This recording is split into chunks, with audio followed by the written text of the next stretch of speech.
నమస్తే, welcome to our channel. నేను ప్రియాంకారావు. నిన్న జగన్మోహన్ రెడ్డి గారు ప్రెస్ మీట్ పెట్టారు. అది కూడా అసెంబ్లీకి డుమ్మా కొట్టి 3 గంటల 45 నిమిషాల పాటు.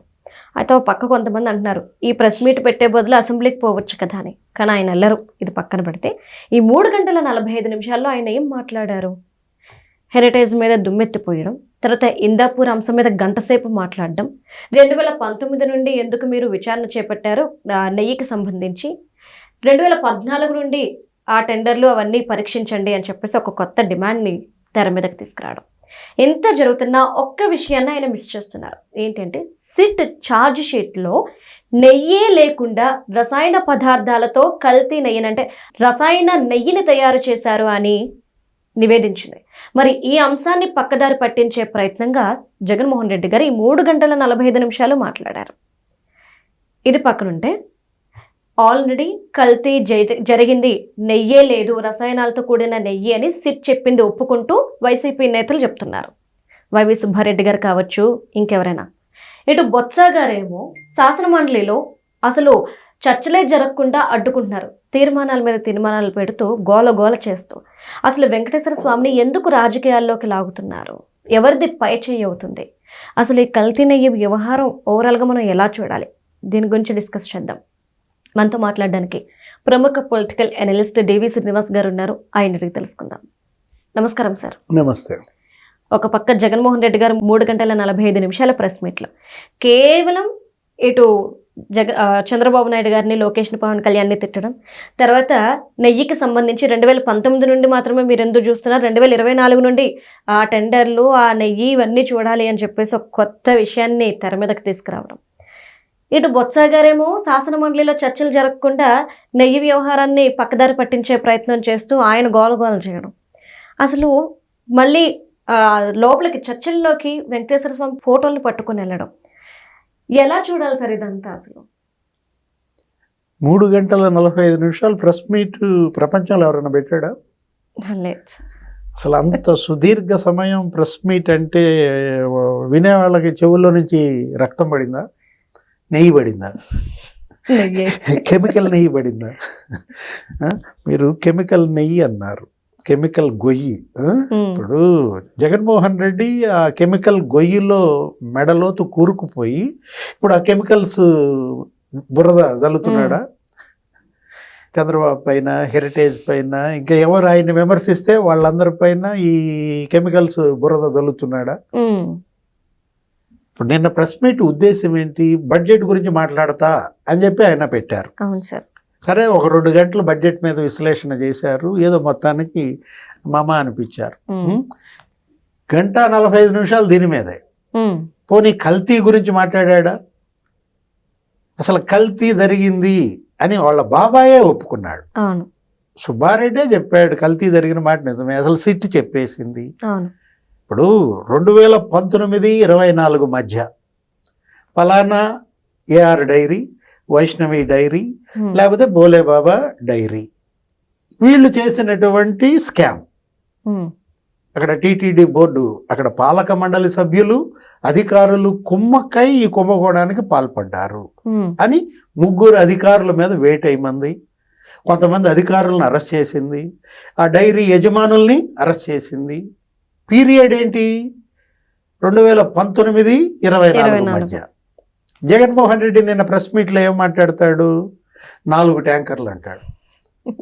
ఆ 4 ట్యాంకర్లు పలానా జూలై 6, జూలై 4 వచ్చినాయి, 12వ తారీఖు వచ్చినాయి అంటాడు. అవి తిరిగి పంపించేసినాయి, అక్కడెక్కడో ఒక చోట ఆపారు ఒక రోజు, మళ్ళీ మరుసటి రోజు ఆ 4 ట్యాంకర్లు తీసుకొచ్చి వినియోగించారు ఆగస్టులో అంటాడు. అవే శాంపుల్ తీసి పంపారు అంటాడు. సిట్ ఛార్జ్ షీటు 4 ట్యాంకర్ల శాంపిల్స్ మీద లేదు, 5 ఏళ్ల నెయ్యి కొనుగోలు మీద, 5 ఏళ్ల నెయ్యి కొనుగోలు మీద, దాని మీద జగన్ అసలు నోరు తెరవడు. తెలిస్తే దొరికిపోతారు. 68 లక్షల కిలోల కెమికల్స్, పామోలిన్, పామాయిల్, అవి కదా ఇప్పుడు మాట్లాడాల్సింది. ఇవాళ భక్తులు ఇవాళ భగ్గుమంటోంది వాటి మీద కదా. అంటే మీరు నెయ్యి ముసుగులో మీరు కెమికల్స్ వాడతారా ప్రసాదంలో? లేకపోతే దీపారాధనలో, అభిషేకాల్లో, అది స్వామివారి మూల విరాట్. దాన్ని నువ్వు నెయ్యితో అభిషేకించాల్సింది ఈ కెమికల్స్తో అభిషేకించారా? అంటే అసలు దాని యొక్క పురావస్తు ఇది కూడా దెబ్బతినేటటువంటి పరిస్థితి అనమాట. అది ఎప్పుడు శిల్పం, ఎప్పటి మూల విరాట్. అంటే ఇతను చేసిన మహాపాపం ఎలాంటిది? ఈ మహాపాపులు వీళ్ళు చంద్రబాబు పాపి అంటారు. ఎందుకు? దీని మీద ఆయన సిట్ వేసినందుక పాపి? ఇప్పుడు ఆయనే కదా సిట్ వేసింది. ఇప్పుడు ఈ కల్తీ నెయ్యి చంద్రబాబు సిట్ కనుక వేయకపోతే బయటకు వచ్చేదా? అసలు స్పెషల్ ఇన్వెస్టిగేషన్ టీం వేసినాడు పాపా, కల్తీ చేసినాడు పాపా, చేసినాడు. ఇప్పుడు ఇక్కడ సుబ్బారెడ్డి కల్తీ జరిగింది నిజమే, అధికారులు చేశారన్నాడు. ఆయనే ఒప్పుకున్నప్పుడు దాని గురించి ఇతను మాట్లాడకుండా ఇతను ఏమని చెప్తాడు? ఇంకా ఇందాపూర్ అంటాడు. ఇందాపూర్ హెరిటేజ్ మీద గంట సేపు మాట్లాడారు సార్. అసలు ఎక్కడ ఇందాపూర్, ఎక్కడ హెరిటేజ్? దీని చరిత్ర 35 ఏళ్ళు, దాని చరిత్ర 25 ఏళ్ళు. ఇది ఒక 4,000 కోట్ల టర్న్ ఓవర్, అదొక 6,000 కోట్ల టర్న్ ఓవర్. ఇప్పుడు ఇందాపూర్ ఉత్పత్తులు హెరిటేజ్ కొనుక్కుంటుంది, అమ్ముకుంటుంది. హెరిటేజే కాదు, అమూల్ కూడా కొంటదంట. అవును. ఇందాపూర్ డైరీ దగ్గర వాళ్ళ యొక్క ఉత్పత్తుల్ని అనేక డైరీలు కొంటాయి, అమ్ముకుంటాయి. అవన్నీ చంద్రబాబు బినామీల. ఇప్పుడు బ్రిటానియా కొంటదమ్మా బిస్కెట్స్, ఇందాపూర్ దగ్గరే కొంటది. బ్రిటానియా చంద్రబాబు బినామీయా?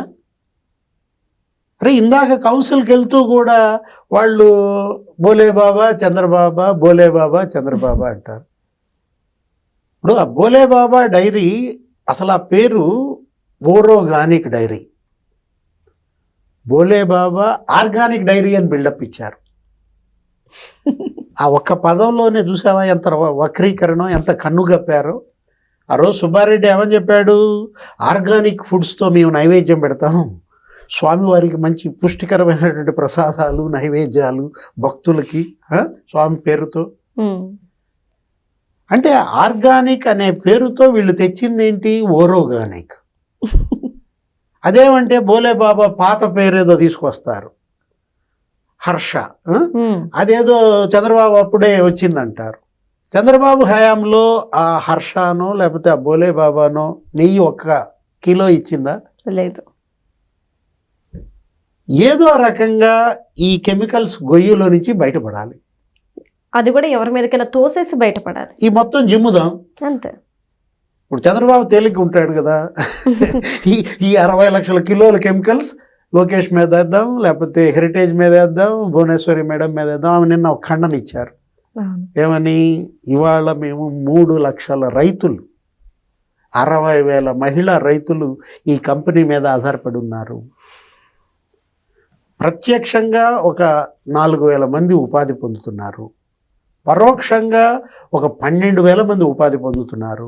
వీళ్ళు కాక 8,000 మంది ఏజెంట్లు, 25,000 మంది ఇవాళ దీనిపైన ఎంప్లాయ్మెంట్ పొందుతున్నారు. 3.5 లక్షల రైతులకి మేము ఈ విధంగా చేస్తున్నాం. కొట్టబాకండి అంటే హెరిటేజ్ని టార్గెట్ చేస్తే, హెరిటేజ్ షేర్లు పతనం చేస్తే మీకు సంబరమా? అంటే గత 5 ఏళ్ళు అదే కదా సార్ జరిగింది, 2019-24 మధ్య. అసలు ఇంతవరకు హెరిటేజ్ చరిత్రలో 35 ఏళ్లలో ఏ దేవాలయానికి నెయ్యి అమ్మలేదు. లేదు. ఏమి ఇప్పుడు చంద్రబాబు ఇవాళ 17 ఏళ్ళు సీఎంగా ఉన్నప్పుడు అసలు హెరిటేజ్కే నెయ్యి కాంట్రాక్ట్ ఇచ్చేస్తే ఏమంటారు? అంటే పాపం ఆయన మడిగట్టు కూర్చోవటమే ఇప్పుడు పాపం అయిపోయిందా, శాపం అయిపోయిందా? ఇప్పుడు నువ్వు సాక్షి ఛానల్కి 400 కోట్లు యాడ్ ఇచ్చావు, నువ్వు సాక్షి పేపర్కి 200 కోట్లు అమ్ముకున్నావు, పేపర్లు కొనిపించావు అందరితో.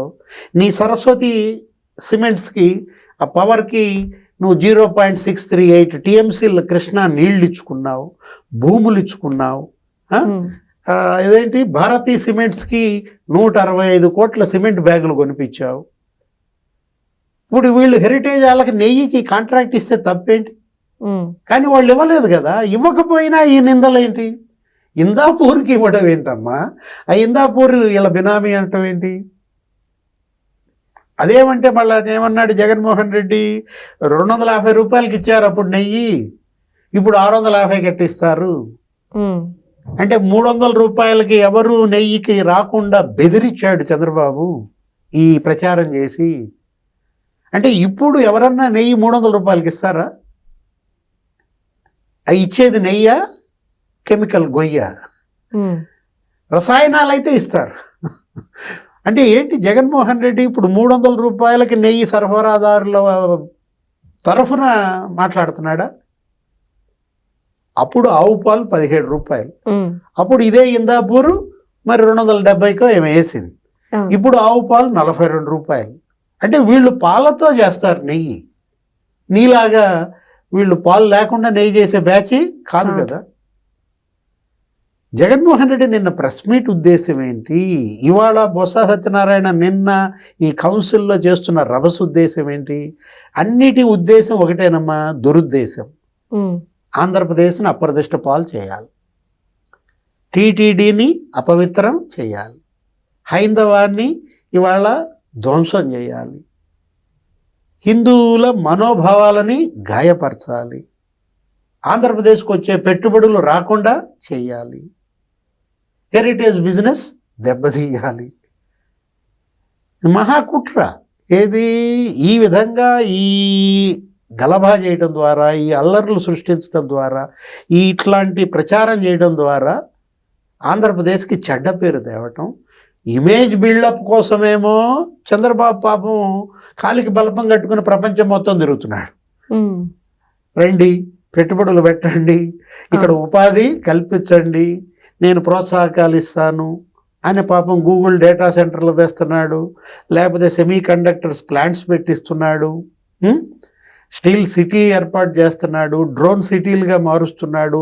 ఆయన పాటలు ఆయన పడుతుంటే ఉమ్, అతను ఇమేజ్ బిల్డప్ చేస్తున్నాడు కాబట్టి మనం దాన్ని డ్యామేజ్ చేయాలి, ఆ కట్టుబడిని ధ్వంసం చేయాలి. ఇదే వాళ్ళ target. Right. Thank you so much sir. నమస్తే.